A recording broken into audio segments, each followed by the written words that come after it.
The other thing that happened today, the Browns did rule out Jedrick Wills. He will not play. Geoff Swaim also unable to go, has a concussion.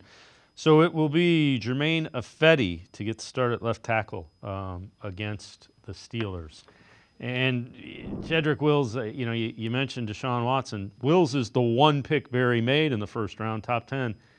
That hadn't worked out. So, again, you can point to a lot of things relative to that, swings and misses. Wills has been a miss, and this offensive line has been a mess.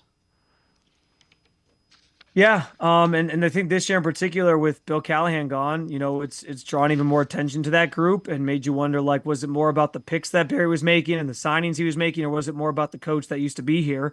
Jedrick Wills is certainly going to go down as probably his biggest miss. You have a top 10 pick, only top 10 pick that he's had during his tenure here in Cleveland, and frankly, you blew it.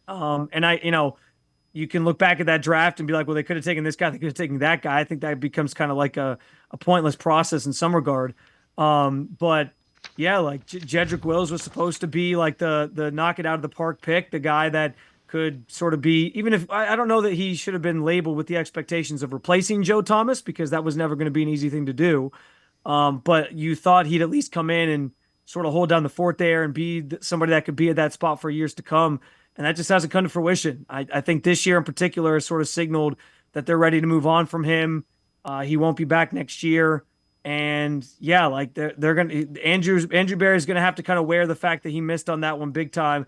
And that's the pick that people are gonna point to the most and say, for all the maybe for some of the guys that you have hit on, there's this one major miss. One of the only times you had a first round pick, and you didn't get this one, and now we're sort of left asking questions about needs for this team, quarterback maybe being chief among them, but also you could have a void to fill at left tackle now, especially now that DeJuan Jones is hurt and you maybe didn't get a full evaluation of him. So, yeah, like 4 or 5 years later, they're still going to be looking for that position that Andrew Berry was supposed to get right the first time around in 2020.